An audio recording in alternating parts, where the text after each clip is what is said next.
I think there are two ways in which people are controlled. First of all, frighten people, and secondly, demoralize them. Pride of the American fleet.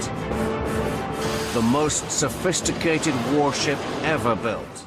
Today, the United States of America is changing its relationship with the people of Cuba.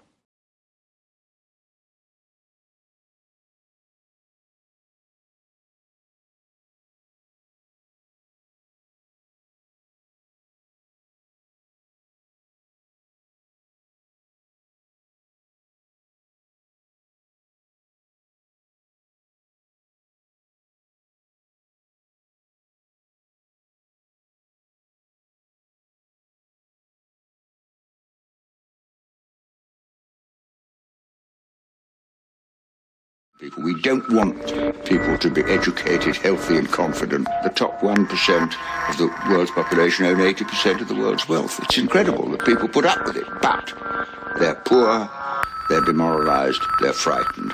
Well, we know what they want. They want more for themselves and less for everybody else. But I'll tell you what they don't want. They don't want a population of citizens capable of critical thinking. They're not interested in that. That doesn't help them.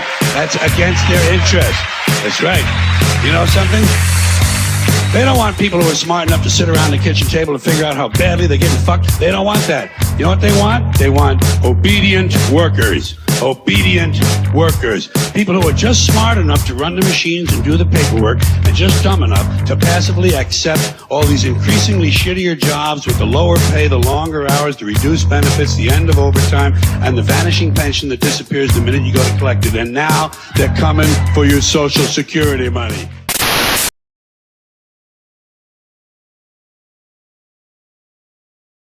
If you thought the United States was a benevolent nation, the home of the brave and the land of the free, my next guest says you're dead wrong. He is the former chief economist who has advised the IMF and World Bank, as well as many Fortune 500 companies. He is the author of many books, including the 2004 Confessions of an Economic Hitman. I'm talking about John Perkins. Welcome to Project Civilization. Great to be with you this morning or afternoon. And I'd just like to say that I've got a new book out called The New Confessions of an Economic Hitman, which sort of takes up where Economic Hitman left off in 2004. Fantastic. All right, so John, to begin with, I'll recite one of your famous quotes. You've said, economic hitmen are highly paid professionals who cheat countries around the globe out of trillions of dollars. They funnel money from the World Bank, the US Agency for International Development, and other foreign aid organisations into the coffers of huge corporations and the pockets of a few wealthy families who control the planet's natural resources. Their tools include fraudulent financial reports, rigged elections, payoffs, extortion, sex and murder. They play a game as old as empire, but one that has taken on a new and terrifying dimensions during this time of globalisations. I should know I was an EHM. So John, can you explain to our audience how the United States really operates behind the scenes?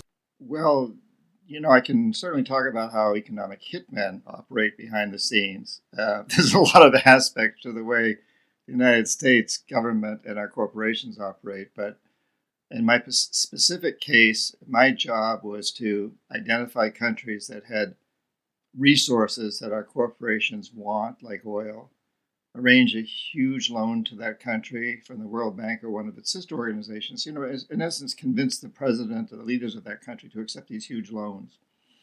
And the money wouldn't actually go to the country. Instead, it would go to our own corporations to build big infrastructure projects in that country, things like power plants and industrial parks that would benefit, above all, our corporations that built them, that made huge profits, but also a few wealthy families in the country, the ones that own the industries and the commercial establishments and so forth.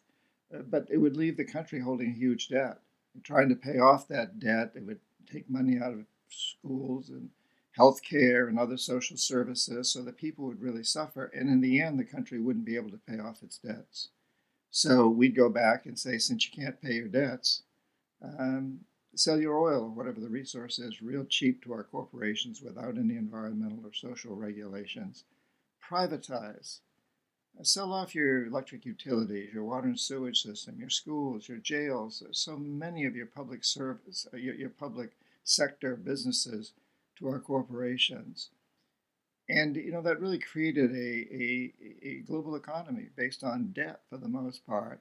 In the few cases where we failed, people we called jackals went in and either overthrew governments or assassinated their leaders. And I talk in the new Confessions of an Economic Hitman about how I failed with the democratically elected president of Ecuador, Jaime Roldos, and also the head of state of Panama, Omar Torrijos. They wouldn't accept these deals. They had tremendous integrity, and both of them were assassinated.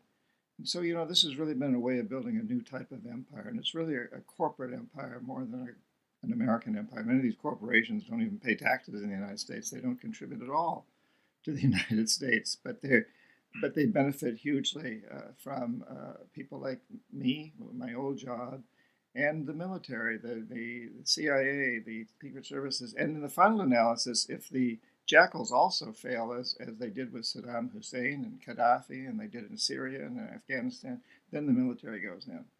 Okay, so in terms of when the EHMs fail, the jackals are sent in, can you explain in a little bit more detail what that actually means? I can give you an example. One example, a country that I just mentioned, Ecuador. In the late 60s, I was a Peace Corps volunteer there, and oil was just discovered in the Amazon basin area. Texaco was going in. We were all told, all Ecuadorians were told, and us Peace Corps volunteers were told that oil would be the salvation for this country. It would pull it up out of the dark ages into economic development. And then in the 70s, when I was an economic hitman, so basically I left the Peace Corps. I went back to what I've been trained to do in business school, which was be an economic consultant. And we had been taught that the way to help a poor country develop was to make huge loans and build infrastructure. And you can show that actually works. Statistically, econometric models prove this. What they don't show is that these figures are very skewed in favor of the extremely rich people. So economic growth, GDP, is very, very much weighted toward the very wealthy. So they would benefit from these projects, but the poor people got worse off. So I go back to Ecuador in the 70s, working with this military junta that now controls the country, convincing them to take these huge loans to build big infrastructure projects that helped our corporations and particularly helped Texaco and the oil companies develop the Amazon. But over time, while I was working there and in Guatemala and Costa Rica, in Colombia and in Indonesia, Iran, Kuwait, Egypt, Saudi Arabia, I was working in all these countries. I kept seeing more and more that this really wasn't working, that this wasn't the system. And about the time that I began to really understand that this wasn't working well, Ecuador elected a new president in democratic elections, Jaime Roldos, a lawyer, who'd run on a ticket that said that he was going to rein in the oil companies, that they were going to have to pay a fair share of their profits to the Ecuadorian people, the profits they made in Ecuador. They didn't do it. And so he threatened to nationalize. I was sent down, along with other economic hitmen, to convince him to change his ways. At this point, I began to have my doubts about all of this. And I had a deep respect for Roldos, at the same time for Torrijos, who was doing something similar around the Panama Canal in Panama. So I'm meeting with these men and with their secretaries of Treasury, of Finance, of Development, whatever the title happened to be. But they're not buying at all. And in the end, they refused to accept these deals that I was offering. And both of them were killed 3 months apart, first Roldos and less than 3 months later Torrijos, in very, very suspicious airplane crashes. After Roldos was killed in his private plane crash, Torrijos said, well, the CIA took him out and I'll probably be next. And he was. Within less than 3 months, he was taken out almost exactly the same way. Gosh. In the case of Iraq, it's actually back in the news over here as to whether Australia should have actually been part of the coalition of the willing that invaded Iraq.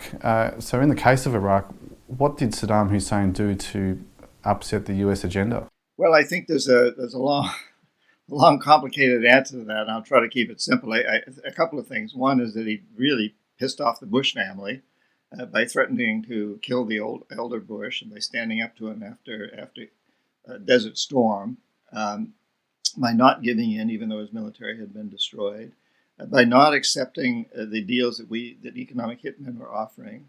Couldn't take him out with the jackals because he had such good security. He had many double lookalikes. So in order to take a president out, you almost need to have someone corrupted in his security forces. And if his security forces don't even know who the real Saddam is, which one's the actor and which one's the real one, they're going to be very reluctant to take somebody out because they might make a mistake and they might get the wrong person. And then the security guys who were involved, not only would their lives be at risk, but their whole families, everybody. So his security was very good. And at the same time, he was threatening to sell oil for something other than dollars. We'd struck a deal with Saudi Arabia. It was part of what I did back in the 70s, in the early 70s, whereby Saudi Arabia guaranteed that oil would only be sold for dollars. And Saddam was threatening to break that. And that would threaten the Federal Reserve of the United States. It would threaten the power of the dollar. That's a no-no. Gaddafi also did something like that. Chavez tried to do something like that. And each time somebody threatens the power of the dollar, it means trouble for them. So he was doing that. He had oil that we wanted. And I also think the timing was such that this economic hitman system had been working very well as a way of expanding U.S. capitalism around the world. But there was one segment of the economy that was suffering, and that was the military-industrial complex, because we were expanding capitalism without war under economic hitmen. It was being very, very successful. But this one industry, which is a huge industry, as you know, became quite disturbed. And by the end of the 1990s, they were putting pressure on Washington to get more involved in war.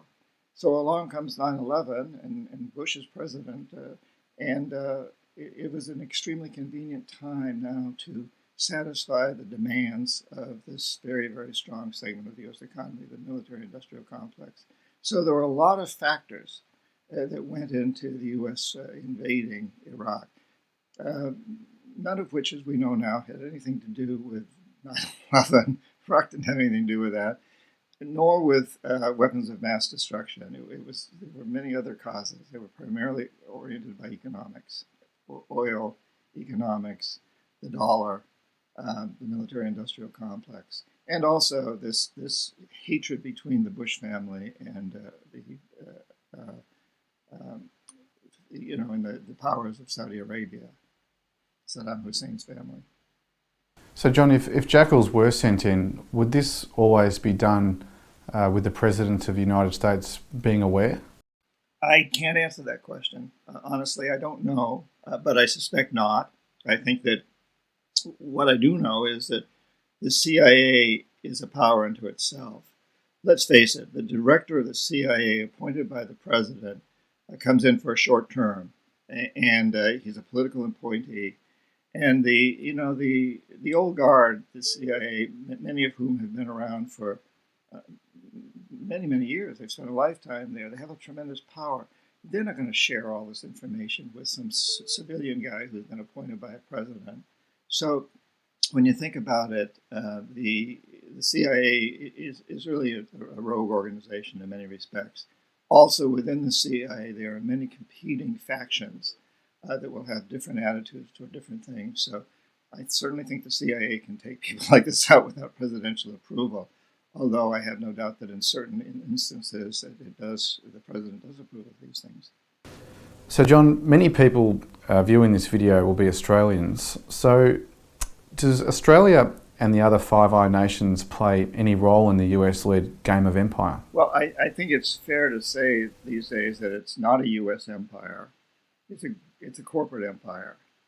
And this isn't to imply that there's a conspiracy out there. Corporate executives will all get together in dark rooms and conspire to do something illegal. It's not like that at all. It's driven by the system, a system that radically changed in 1976. Prior to 1976, for example, when I was in business school before that, I was taught that a good CEO makes a decent rate of return for his corporation, but also takes good care of his employees, his suppliers, his customers, is a good citizen, pays taxes, and also contributes money into local communities services like schools and recreational centers. That all changed in 1976 when Milton Friedman won the Nobel Prize in Economics, and among many other things, stated a very important, what became a very important goal for corporations, and that is to maximize profits regardless of the social and environmental costs. He said that is the only responsibility of business, is to maximize profits regardless of the social and environmental costs. That changed everything. It gave corporations the license, some would say the mandate, to do whatever it takes to maximize profits, including destroying environments, including corrupting governments, including actually destroying the very resources upon which they ultimately depend. It's a bad system, and it's now spread throughout the world. So the Australian government, as well as the American government, and the European governments, the British government, they're all involved in supporting this because they are deeply, deeply impacted by big corporations. Let's face it, our governments get elected to a large degree because of corporate power, corporate money, etc. And also, our government officials, our elected officials, our appointed officials are often lucrative lobbying jobs, consulting jobs if they decide to get out of government, if they lose their elections, and so on and so forth. These corporations have tremendous power, and it's really a corporate empire today. It's backed by the U.S. military and secret, supposedly secret services. And also, certainly, Australia plays a role in this. The Europeans play a role in this. The British play a role in this. We're all part, and in fact, you and I and all of your listeners play a role in this. We're all part of this system. And we must understand that we the people, are the ones that must change it. Our leaders aren't going to do it. We have the power to change it because corporations ultimately depend on us to buy their goods and services, to work for them, to manage them, to invest in them, to support them through our tax dollars.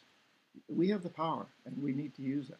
So, John, can you give our audience an example of one of your previous EHM experiences, maybe something that you have deep regrets about? Well, I mentioned earlier my experience with Jaime Roldos, the democratically elected president of Ecuador, and with Omar Torrijos of Panama. Both of these men were clients of mine who I got to like very, very much. I became very friendly, especially with Torrijos of Panama, who was a very charismatic person, fun-loving, loved to party, loved to have a great time. And he was very open to human relationships. Roldos was a bit more aloof. Both incredibly wonderful people with great integrity. And, I was very, very torn in meeting with these men, both of whom, as I say, I had deep respect for. But I also really wanted to convince them to come around because that was my job. And if I couldn't convince them to buy these deals that I was offering, I wouldn't be doing my job. I wouldn't get my bonuses. I might lose my job.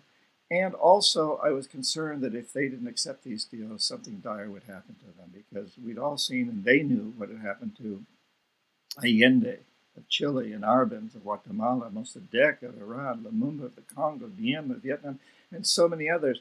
This is not a conspiracy theorist idea.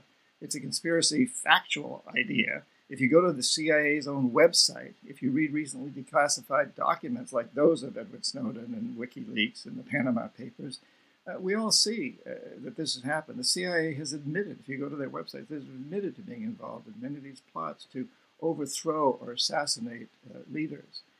And so, the case of Roldos and Torrijos, for me, was very, very deeply disturbing and also enlightening because I understood with these two men how much I liked them, respected them, and didn't want to see them killed.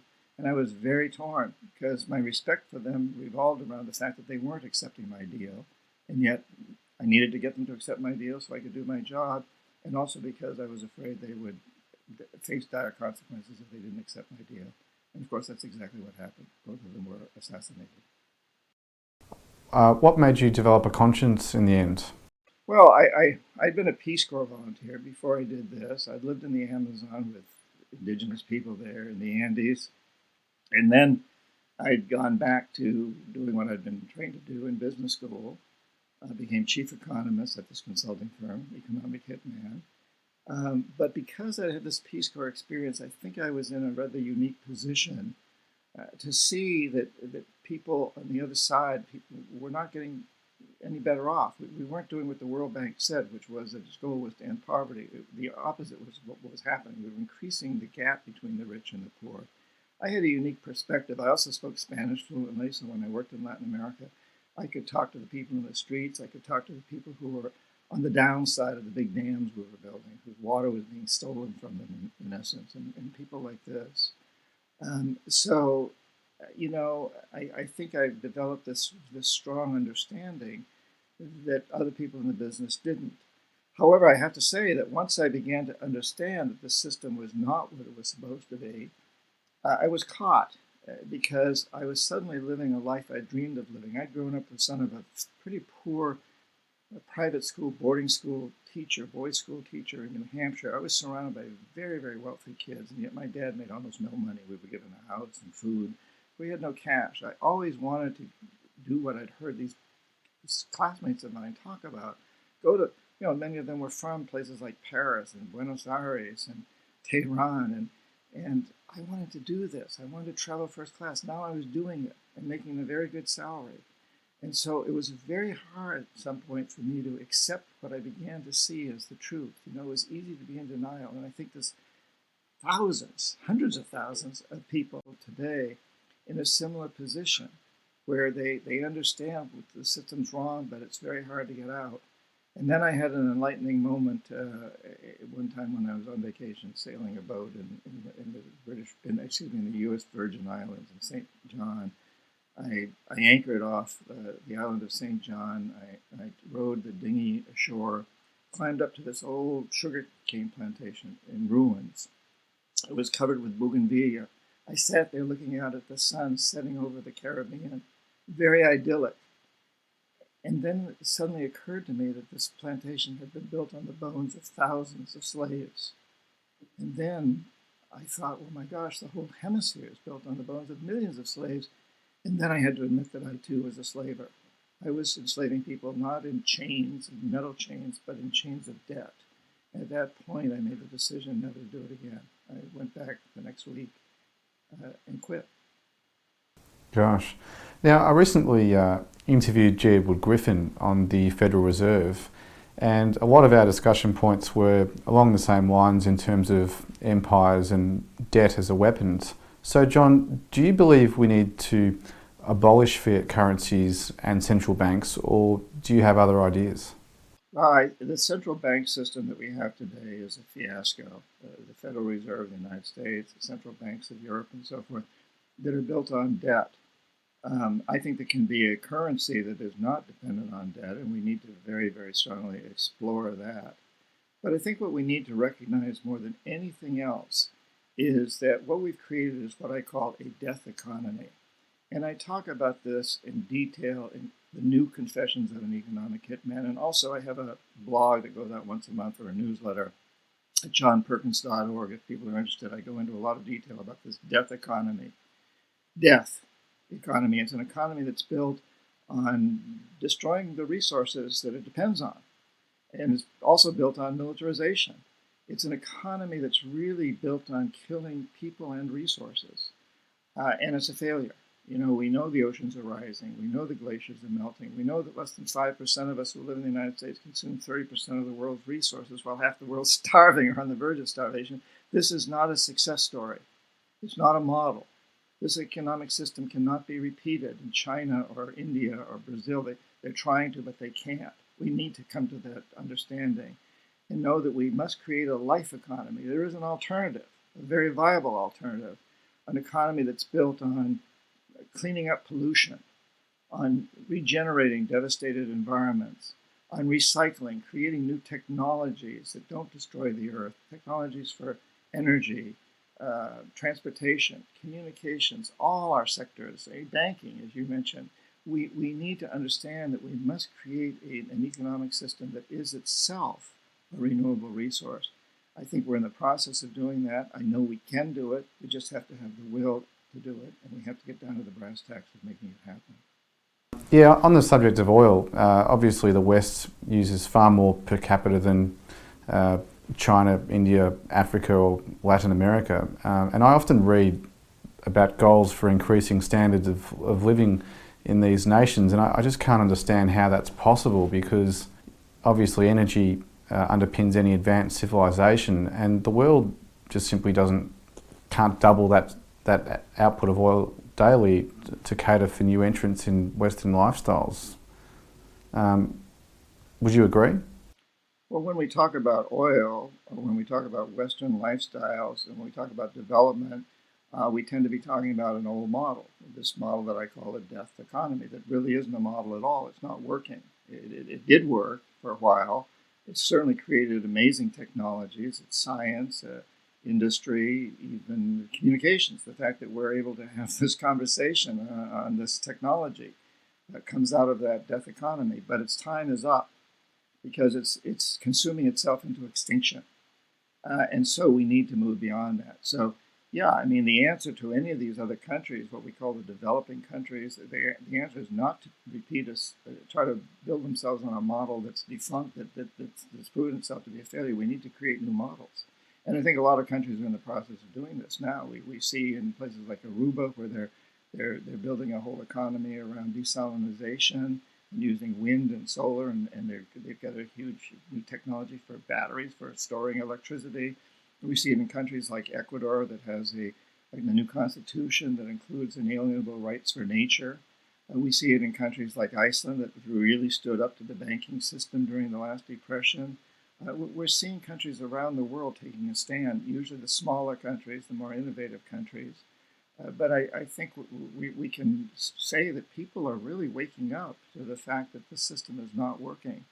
I wrote The New Confessions of an Economic Hitman 12 years after the original Confessions, because I'd seen how during these 12 years the economic hitman system has spread from the developing countries to the United States, Europe, Australia, the rest of the world. And at the same time that this has happened, everybody around the world is waking up. I travel a great deal, Marcus. I speak in all over the world, in every continent in the last 12 years, except Antarctica. And everywhere I go, I find that people truly are waking up. They're understanding that we live on a fragile space station with no shuttles. We can't get off, and yet the space station's headed for calamity. We've got to turn it around. We have to change it. So we're coming to really a consciousness revolution, and that's what's needed. And we need a new system. So that for these developing countries to try to follow our example, a fossil-based economic system is ridiculous. It's just not going to work. So, John, debt is the weapon of choice for an economic hitman when dealing with poor nations. But if we look to private debt, in Australia, for example, we have the highest level of household debt as a percentage of GDP in the world. So, in your opinion, is the world now spiralling out of control in terms of private debt and the deindustrialization of the West? Marcus, why I say that the economic hitman has spread from the developing countries to the United States, Australia, Europe, and the rest of the world is partly because of that private debt. I mean, there's a lot of things, but what we understand now is that these big corporations control so much. They control the U.S. Congress, there's no question about that. They control much of the government activities in so many other countries, including Australia and Europe. And this private debt is part of that system. I can't tell you how many young people I run into. I speak at a lot of MBA programs and law schools and so forth, and I hear over and over how young people saying, well, I'm getting my MBA or my law degree because I want to do good things in the world. But I've got $200,000 worth of debt, so I'm going to have to go to work for a corporation for 5 years and pay off my debt. Then I can do the good things. But I realize that they're probably going to fall in love in that process, buy a house, go deeper into debt, have kids, start to have education debt. They're getting into a system that is very, very difficult to escape from under these circumstances. So we look at healthcare debt, we look at credit card debt, we look at automobile debt, we look at housing loans, we look at student debt. All of these things are part of this system of enslaving people. It's part of this death economy, which really is built on debt, fear, militarization, and destruction of resources. I totally agree. So, John, how much time do you think we have left in this existing system? None. This existing system is over, and I believe it's in its death throes right now. The real question is, what will we come up with as an alternative? So, as we go through these death throes, we can see chaos if we don't elect to change, to move into a life economy, which I think is extremely realistic and actually easily attainable. We just have to change our perception of what it means to have economic growth or to have any kind of growth. We need to grow more food for starving people. We need to grow out of pollution. Imagine if we were, if tax dollars went, instead of to pay for militarization, for example, in the United States, if we paid some of those same companies that are currently making missiles and armor plate and so forth, let's clean them to mine the plastic in the oceans and all the oil that's leaked around filling stations all over the world and oil fields all over the world. Let's pay corporations to come up with better systems for starving people to grow food organically, to store it and distribute it. Better systems for communications and energy. We're looking at these now. I mean, solar and wind have, last year in the United States, surpassed fossil fuel development. That's wonderful, but there's so much more we can do.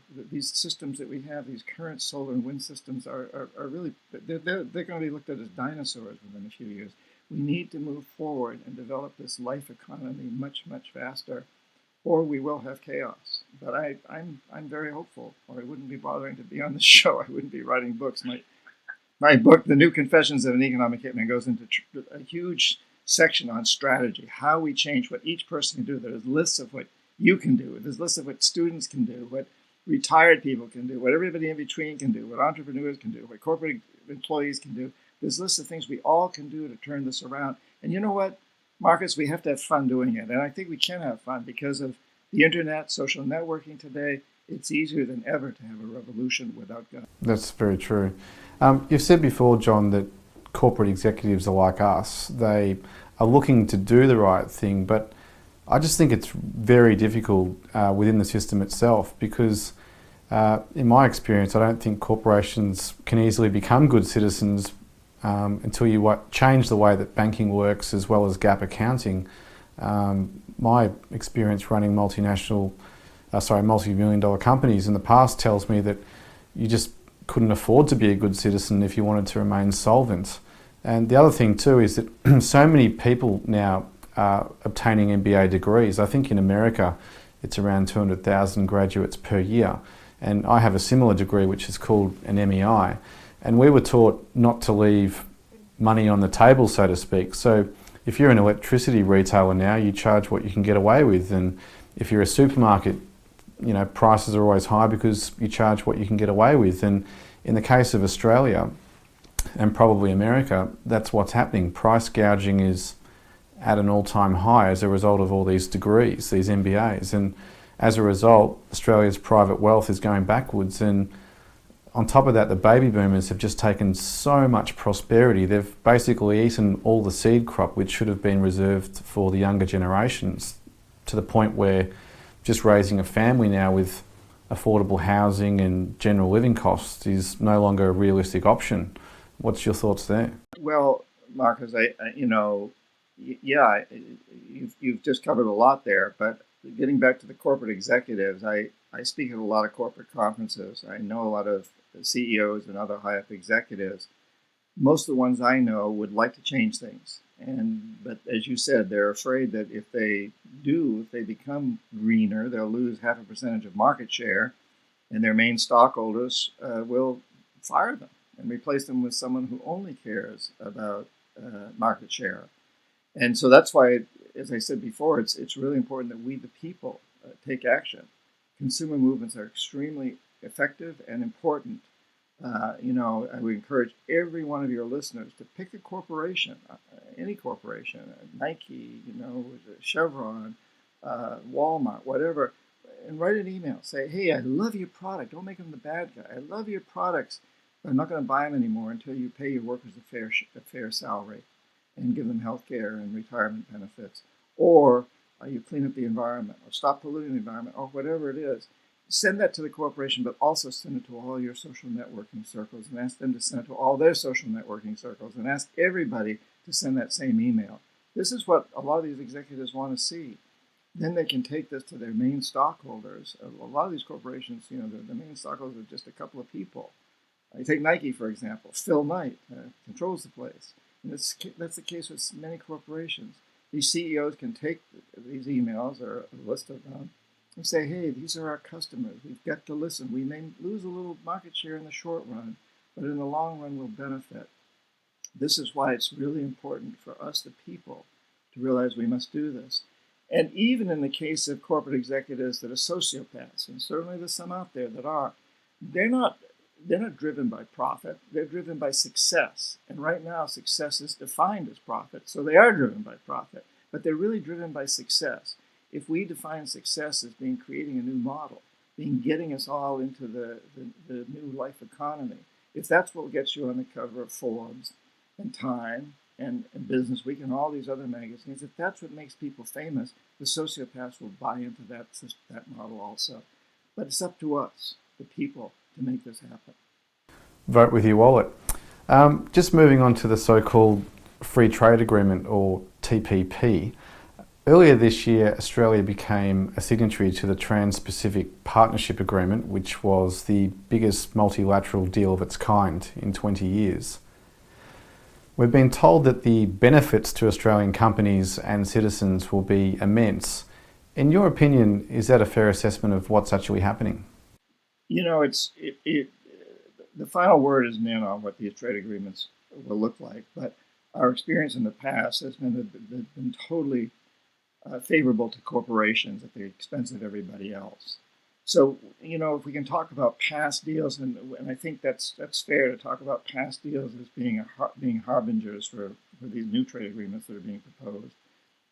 If we look at NAFTA and CAFTA, which here in America dealt with, CAFTA was Central America, and NAFTA was a North American trade agreement, which included Mexico. And in both of these cases, they resulted in situations where the poor people or the middle classes and under middle classes of all of Central America and North America were negatively impacted. The rich were positively impacted, the corporations. Here's an example. Let's say that in the past it cost $3 for a Central American farmer to produce a unit of corn. And in the United States, a big agribusiness, it would cost them $5 to produce that same unit. But the United States subsidized the big agribusinesses at the tune of $3 a unit. So they could sell it for something over $2, whereas the Central American farmer had to charge more than $3 in order to make any money. So suddenly, because of the trade agreements, no tariffs or taxes are allowed in any of these countries to compensate for the difference. So the big agribusinesses go into Central America, sell their corn there, and drive that Central American farmer out of business. And then the big agribusinesses end up taking over the farmlands and producing things like broccoli and flowers that aren't consumed locally, that are sold in the United States, and also are able to open sweatshops because people are desperate to get work, even if they're underpaid. And we have what we call an immigration problem in the United States as a result. All of that stems from these free trade agreements, or most all of it does. And those are examples, I think, of what we can expect from TTIP and TPP and other such trade agreements. They tend to benefit the big corporations at the expense of everybody else. I'm opposed to them. And I'm not opposed to the idea of truly free trade, but this is not free trade. This is trade that gives countries that can subsidize industries a huge advantage. Guatemala can't subsidize its industries, nor can Honduras or El Salvador or any of the Central American countries, but the United States can. Okay, so I want to talk briefly about Brexit and the US and Australian elections. As you may have heard, Australia recently went to the polls and eventually we re-elected the current coalition government, which took 8 days to determine, which might actually have been a record in terms of the length of time it took to get a definitive result.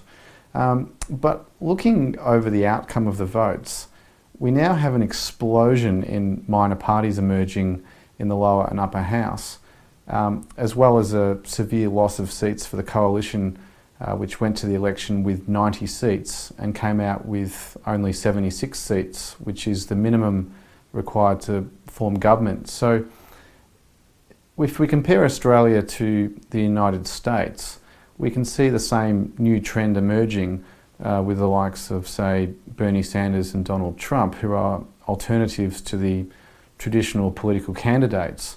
And then crossing over to the UK, most mainstream pundits expected the UK to remain in the EU, which obviously didn't happen. So, John, does this recent phenomenon tell us something? What I would say in essence, in summary, is that I think what's happened in Britain and in the United States with the extremes, and in Australia and so many places, that people are expressing huge dissatisfaction with the system. And some people tend to go far to the right, people that look for authoritarian rule and more laws and what they call less government, although in fact in many places, like the United States, less government actually means more government because they want to put more money into the military, which is government. But we're seeing a huge dissatisfaction. People on the right lean one way, people on the left look another way for the answers. The Sanders people and the Trump people seem to be opposed, but they have something in common, and that's dissatisfaction, desperation, a recognition that the system's failing them. And we're seeing that everywhere. We're seeing it in China, we're seeing it in Russia, we're seeing it in Australia, we're seeing it all over Europe, we're seeing it in Latin America, we're seeing it everywhere. People are waking up to the fact that the old system, the death economy, simply is not working, and we must turn it around. And I think that's the strongest message that we should all take from all these occurrences around the world, that we are reaching a recognition that this system is a failure, it isn't working, we must change it. And you and I and all your listeners must be the ones to do this. Every one of us must get out there and do our part. We must search out the story behind the story always. My life highlights the fact that there's almost always a story behind the official story. Everybody should be looking for the story behind the story of trade agreements, of elections and so forth. Spread it. Every one of us can encourage a corporation or several corporations to change, to become part of the life economy. And we can encourage our local politicians, who often are much more honest and have much more integrity than the national politicians, encourage them to start local movements, which then spread. We saw in the state of Vermont in the United States, a state with less than 700,000 people, pass a law that forced the big food producers in the United States to label GMOs. It's being challenged now in the court system, but the people of Vermont spoke up very loudly on a local level. And we see this happening around the world. It's really time that all of us came together and demanded change. And we must convince the corporations that the only ones we're going to support are the ones that will buy into a life economy. I'm very encouraged that we're on the right track for doing this. We just need to move further and faster down that track. Fantastic. Well, that's a wrap up for today's interview with former economic hitman John Perkins. John also has a new book out called The New Confessions of an Economic Hitman, which is available from Amazon or in audio form from audible.com. John, should people read your first original book or jump straight into the new version? Go right to the new version. No reason to read the first one now. Okay. Well, John, thank you for coming on and good luck with all of your work. Thanks so much, Mark. It's my pleasure. Attention. Are you interested in contributing to Project Civilization? You may have skills ranging from graphic design to researching, or have some other points of view which may be of value to us. If so, please contact us through YouTube or Facebook by typing Marcus Denny. Thank you.